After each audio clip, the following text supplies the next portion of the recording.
All right, Harries, how are you, mate? Look, Dylan tells me that you've got some boards coming through. All right, the last minute QC on your boards. Okay, so your boards are about to ship to Australia.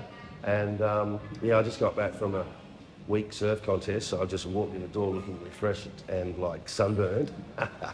Anyway, your boards have come through and we're doing the last minute QC and they're looking pretty good. So Ben Buckler, I understand you're going to be selling the boards over there, Harriesboards, and Harries has got some really nice stuff that we worked on over the years, and yeah, now he's commercialising it. That's kind of cool, hey?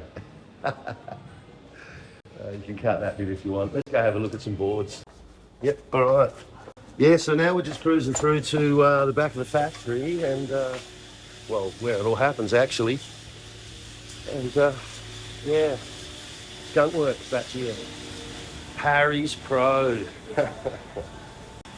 Oh, man, how good does that look? So anyway, this sort of started out as the Longboard Pro, but over the years, Harries was like, nah, I want you to change it, And so what it's done is it's just thinned out over time. Harries loves this real fine rail through the tail, nice and pulled in, tight back here. He loves that stuff. And nice and rocketed so he can throw it around off the tail. That's kind of Harry's style of surfing, like performance longboards.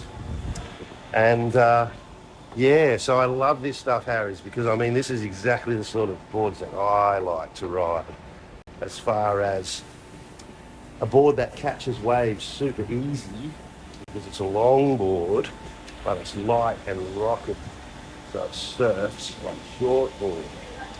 And of course, it's got that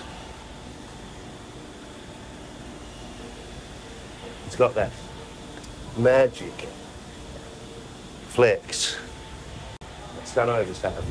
So that's the thing too, and that's what Harries and a lot of guys like, is that the rail of the board bends into the turn, flexes, and then when you come out of the turn, it just slingshots you out.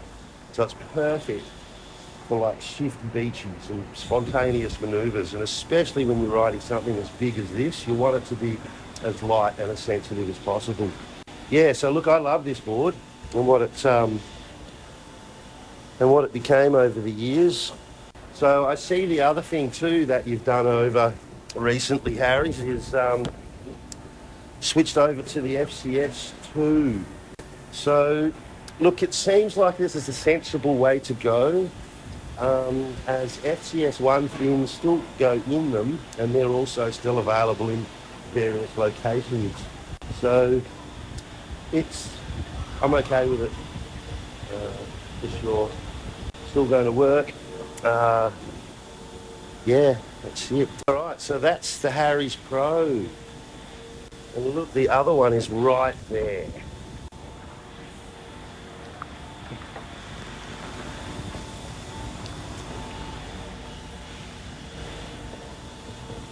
Yeah, the 8-ball. I tell you, this 8-ball in general is just really one of those one-board quivers.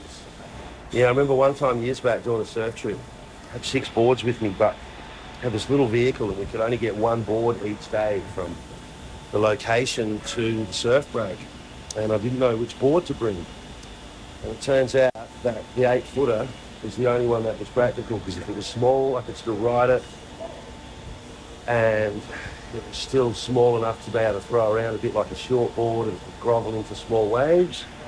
But if it got a little bigger, I still had the paddle power to get over the edge.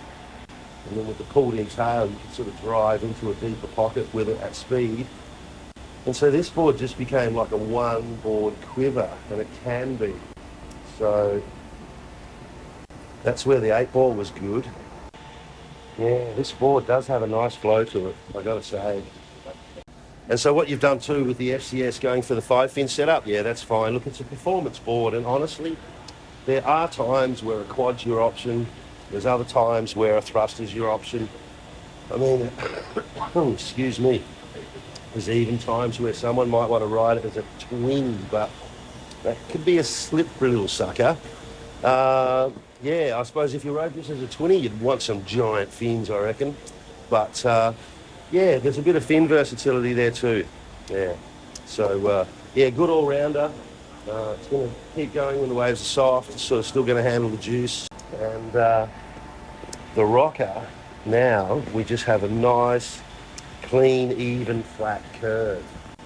And so what that does is it just fits into the curves of the waves better. So along with the fact that it's always had this sort of widest point pulled back and the bump in the outline, so when you're standing on the tail it's really feeling like a shortboard with a long nose, and essentially that's what it was, basically a wave catching machine that you could surf off the tail like a shortboard. And the clean, even rocker just makes it fit in nicer into the curve of the wave.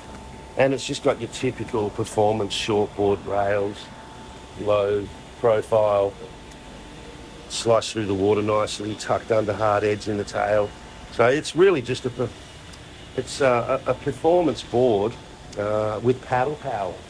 So ideally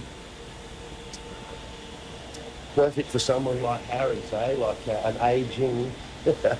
I don't know, how you going there, Harries? You're still looking pretty fit, mate. All right. Yeah, so this is the 8th ball, Bondi 8th ball. Okay.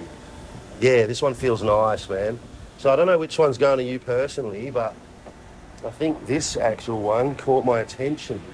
But anyway, it's in a box and it's coming to you guys. So Ben, you guys have got something pretty special here. So there's going to be good performance boards and they're really just going to suit a certain type of clientele, you know. Don't want fucking kooks buying them and snapping them. How's that? All right?